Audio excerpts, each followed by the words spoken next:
Dahil halos wala kaming mailuto dito sa bahay na pang-ulam, kailangan talaga naming mamalengke. And syempre kasama ang mga bagets at gusto rin daw sumama ni tita. Kaya for the go, so, mamimili na kami ng mga pang-ulam namin ng pang-ilang araw para hindi na kami pabalik-balik dito. Meron kaming biniling isda, manok, baboy, and gusto rin ni Pinky ng ganitong longganisa. Nakabili rin si Pinggoy ng paa ng manok, so lulutuin niya daw yan. Maganda rin daw source of collagen daw yan para sa daddy niya. And syempre pampulutan na rin nila. At saka yung ganitong dulong kasi ginagawa yung nuggets ni Pinggoy. And ang tagal naming naghahanap ng ganyan noon sa may Pasita Palengke. Hindi kami makahanap kaya nung nakakita kami dito ng dulong for the buy. And then dahil ginataang isda nga ang lulutuin niya, bumili na rin kami ng gata, isang tray ng itlog, lettuce. Itong jumbo na itlog nga pala yung binili namin para malaki siya. And nagdagdag na rin kami ng itlog na maalat at tableya. Gusto ko ulit kasi makainom ng tsokolate na gawa sa tableya. And then nakakita rin kami dito ng mga pang toppings kapag magbe-bake. So tig-20 lang yan. Bumili na rin pala kami ng kapeng barako. I think 85 pesos lang yan. Pinagiling na rin ni Pinggoy. At dahil sabi ni tita, bibilan din daw niya ng school bag yung mga bagets.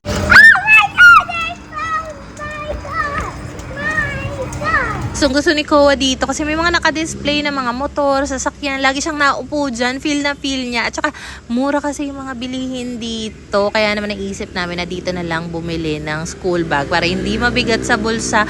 So anyway, ang mga napili pala ng mga bagets kay Koa is itong color pink na bag. I think mga 280 something yan. So hindi na ako manap ng talagang durable kasi magagaan lang naman yung mga ilalagay dyan. So pwedeng pwede na yan. It fits me, Mommy. Fits you? Mermaid? You want a mermaid lunch bag? Yeah. That's where I put my back. Bro. You like it? You like it na? Thanks, tita. Gustong-gusto rin talaga ng mga anak ko ng ganitong balloons kaya pinagbigyan na bago umuwi. Pinggoy na ngayon nag-asikaso sa kusina ng mga pinamalengke namin. Dito muna ako pumuesto sa duyan. Pahinga lang. And sobrang worth it talaga magkaroon ng ganitong duyan kasi sobrang dali lang niyang iset up. Sarap din talaga tumingin dito. Ang ganda ng ulap. Basta ang presko, ang hangin. Ay, grabe. Thank you, Lord talaga. Habang ako ay nasa duyan, si papa ko naman nandyan sa may likod nga dahil nagkukulikot na naman ang kanyang motor.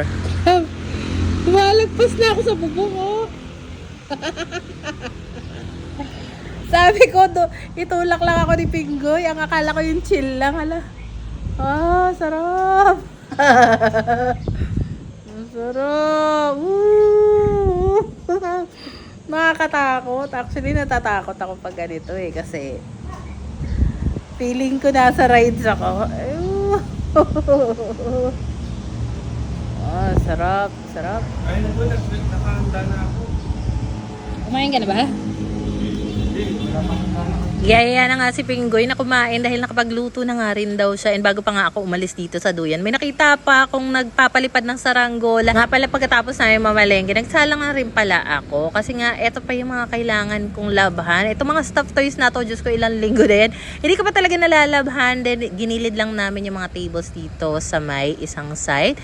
Yung mga chinelas namin. Naglalagay kasi ako ng mga extra slippers namin dito. Kasi minsan, dito kami lalabas sa kusina. Wala kami magamit na chinelas. Ngayon na lang ulit ako nakapag-ulam ng ginataang isda na ganito. Sobrang sarap niya. And si Pinggoy yung nagluto nito, pero masarap din magluto ng ganyan si Tito, yung daddy niya. And sabi nga ni daddy niya, kapag siya daw nagluluto ng ganun, pinapaksiw niya muna para talaga manuot yung asim bago niya lagyan ng gata. Pagkatapos ko nga pala makapag-lunch, dumiretso na ako dito sa labas dahil tapos na nga yung unang naisalang ko. Itutuloy-tuloy ko lang talaga yung paglalaba buong araw hanggat sa kung ano matapos ko ngayon. Kasi nga gusto ko na rin maging clear itong part na ito. At saka pag natapos ko na yung mga labahin ko dito, especially yung mga stuffed toys na yan, saka naman ako magre-rearrange dito sa may likod na area ng laundry. Kasi I know naman makalat pa. So pasensya na po sa mga hindi satisfied sa kung ano yung sitwasyon ngayon dito sa bahay. Pasensya na. Sorry na. At hindi ko ma-meet yung expectation nyo.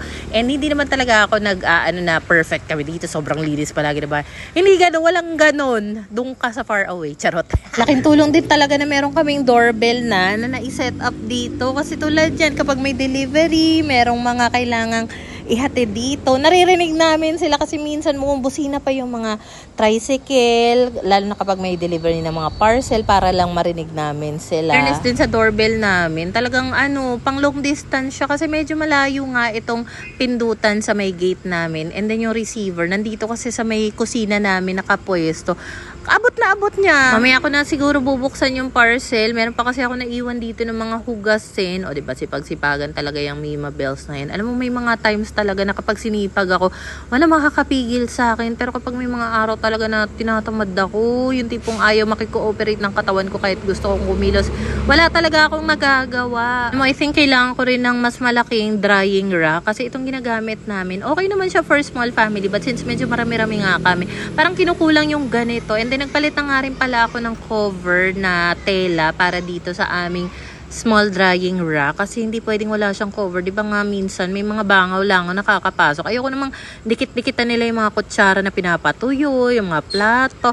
And after ko makapaghugas nga doon, magre-refill lang din ako ng mineral water dito sa aming mga pitchel. Medyo madami rin gamit dito sa may kabilang counterpart nga kaya i-clear ko yan. Pupunasan ko na rin ito. So nilalaban ko naman yung basahan namin kung magamit ako ng detergent powder and minsan ginagamitan ko rin ng color safe na bleach. And nandyan pa rin yung pamatay ng mga langaw lamok namin dahil medyo marami nga nakapasok dito kanina gawa ng hindi pa talaga nadala-dala yung nagbubukas pa rin ng bintana. Nagluto pa ng isda si Pinggoy. Dito tuwang-tuwa sa amoy yung mga langaw-bangaw. So nagsipasok sila dito. Stress na stress ako na kumakain kami kasi nga maya-maya nakikita namin papalapit na sa pagkain. Diyos ko po. Pasensya na rin pala kung hindi pa ako makapagtanim-tanim dito. Alam mo, ewan ko bakit ilang linggo na rin naman na kami dito. Pero feeling ko hindi pa ako sanay. Hindi pa ako nakakapag-relax talaga kasi gusto ko talagang chill na lang kapag trip ko ng magtanim-tanim, magsimula magtanim-tanim. Kasi ngayon parang sa isang araw, parang kulang pa talaga yung isang buong araw para sa mga gawain sa bahay. Alam mo yun? Okay, mag-alala, darating tayo dyan sa pagiging plantita kapag okay na talaga. Kasi ayoko rin naman i-pressure yung sarili ko nung maghahala-halaman ako dito. Tapos ang dami kong mga gawain sa loob ng bahay na hindi matapos-tapos. And I think hindi pa talaga ako nakakapag-adjust ng bonggang-bongga bilang, di ba yung tinirahan namin dati na sanay ako sa maliit na space. Tapos ngayon pagkalaki-laki, pagkalawak-lawak. And hindi rin birong maglinis dito. Kasi alam mo kahit na ilang oras kang walis-walis dyan, feeling ko hindi pa talaga mauubos lahat ng mga kailangang walisin dito. Yung mga dahon-dahon, damo, yung mga naglaglagang mga mangga dyan. Nagwalis lang talaga ako habang inaantay ko nga matapos yung isinalang ko. So dahil tumunog na nga eto at magsasampay na nga ako. So dito ko pala siya isinasampay doon sa may likuran kasi nakita ko tirik na tirik yung sikat ng araw doon. So I think mas madali ako makakapagpatuyo kapag doon ko nga nilagay yung aking windproof na sampayan. So dito nga pala isinabay ko na rin kasi yung labahin ng parents ni Pinggoy, labahin ni Papa, as in labahin namin lahat para maubos ko na, hopefully nga matapos ko. And then maya nakita ko andyan pa yung landlord ko kasi magkukuha na sila ng ibang gamit dito paunti-unti. So ayan pala ang aking pretty landlord. Yung ilan sa mga gamit na nandito sa may garahe area, like yung mga dining chair, kukunin na nila, and yung iba pang gamit. Yung mga laman ng third room, hindi pa nila makukuha. So madedelay lang ng konti pero willing to wait naman tayo. Nakakatawa nga kasi ngayon makakapag-bike na si Pinky dito lang sa loob ng bahay namin nang hindi ako nag-aalala. Kasi di ba before dati, kapag nandun nga kami sa apartment, sa may harap ng gate namin, every time nagbabike siya dun, ginakabahan nga ako kasi may nadaan-daan ng mga sasakyan doon. So at least ngayon kayang-kaya niya nang magbike dyan, paikot-ikot lang siya dito, even sa may likuran na court, anytime, walang problema, hindi ako mag-worry. Hindi rin naman sila lumalabas ng gate kasi nakausap na namin yung mga anak ko. Talagang pinagsabihan namin sila na bawal sila lumabas ng gate unless kasama kami, hawak namin sila, ganun. Tapos even itong si Kowa, kayang-kaya na talaga niya dito pumunta, humiga-higa sa hammock. And ito talaga yung visualize ko before nung unang punta nga namin dito sa apartment na to. Ay, hindi pala to, apartment sa bahay na to. Yung andyan mag-basketball si Pinggoy, yung mga anak ko nandito. Talagang visualize ko na magkakaroon talaga kami ng duyan dito. Tapos freely sila dyan, makakapag-scooter. And then naisip ko na hugasan na nga itong mga plastic table and chair namin. Kasi medyo madumi na nga. Tsaka alam mo, nagkaman siya ng kalawang. Itong table and chair na pink na mga bagets. Nakakainis nga. Nahihirapan akong tanggalin yung mancha niya kahit ginamitan ko na ng color safe na bleach. So sabi nga ni Pinggoy, siya na daw bahala magkuskus nun. Sensya na nga pala ulit kung meron kayo maingay na mga sasakyan dumadaan na naririnig sa background dahil nakapwesto na naman ako dito sa labas habang nag-voice over. No, for some reason, napansin ko medyo bumaba nga yung timbang ko. Alam mo kung bakit? Kasi consistent ako nasa 74 kilos noon. Tapos, nung nagpunta nga kami dito, like nung isang araw, nagtimbang ako, wala, nasa 69 na lang.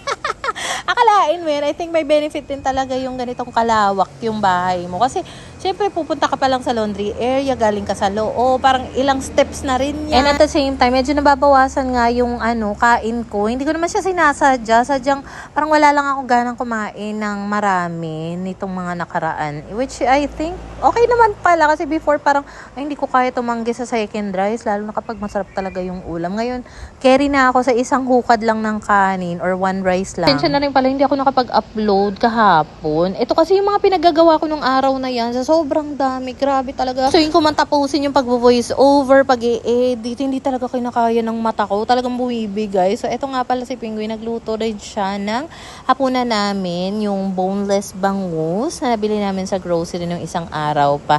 And meron pa kasi kaming natira na ginataang isda. Rin pala yung mga solar light na umaga pa lang, tinapat ko na sa sikat ng araw. Kasi kapag hindi siya nakatapat sa sikat ng araw, honestly, hindi talaga tumatagal yung ilaw niya. So, I think, ako yung may mali dahil hindi ko nga tinatapat yung solar panel sa sikat ng araw. Napansin nyo rin ba, medyo dumidilim na nga. So, dito na nga lang ako magsasampay sa may loob ng court dahil marami pa kasi akong kailangang isa lang. So, gusto ko naman, marami akong matapos ngayong araw.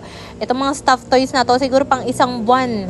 Talaga naman, matatapos ko na yan. Bigyan nyo lang ako ng time. Alam mo, ng mga oras na to, talaga nakakaramdam na ako ng pagod. Kasi hindi rin talaga biro yung mga pinagagawa ko. And may mga times din talaga na kahit anong paglilinis yung ginagawa ko, yung mga gawaing bahay na inaasikaso ko, parang hindi pa rin siya enough to the point na may iba talagang mga tao na i-judge ka talaga. Pagdating talaga sa pagwa-vlog, talagang hindi yan madali. Kasi syempre, inopen mo yung buhay mo sa publiko. So, makakatanggap ka talaga na hindi naman lahat positive. Yung mga negative comments din naman yan. Which, okay lang din naman as long as may engagement. Charot, hindi ka. Pero may mga times din naman na talagang feeling, nararamdaman ko naman kapag sobrang toxic naman ito mag-comment pala. Lagi, parang ang nega naman nito. Sorry talaga for the block kasi ito talagang ginagawa akong pag-vlog. Ito na lang din yung isa sa mga releasing outlet ko, yung mga thoughts ko, dito ko na ilalabas. Kung meron man ako natitirang creativity sa utak ko, dito ko na ipapakita sa mga DIY, although ngayon wala pa. Basta, talaga akong gustong patunayan dito. Sadya nagpapakita lang ako ng mga simpleng ginagawa ko as a nanay na nandito nga sa bahay palagi. Realize ko hindi lang din dahil na vlog ako na syempre may mga hindi talaga maayos na comment kang mababasa from time to time. Even sa totoong buhay, may mga tao ka talagang mariringgan na mga hindi maayos na sinasabi about you, against you. So it's up to you na lang talaga kung papaano mo siya tatanggapin, kung ito ba i-absorb mo, kung ikaw ba ay maglulungkot-lungkutan sa mga narinig mo, or tatanggapin mo siya para makatulong ma-improve yung sarili mo. So, depende na yan sa tao. Anyway, gabi na nga nito. Di pa rin po ako tapos sa paglalaba ko. Nandito nga pala ang mga daddy namin ni Pinggoy. Papasok na rin pala ako sa loob para makapag-dinner. And bago nga pala ako nakaligo niyan, naglinis pa ako ng CR. That's all for today!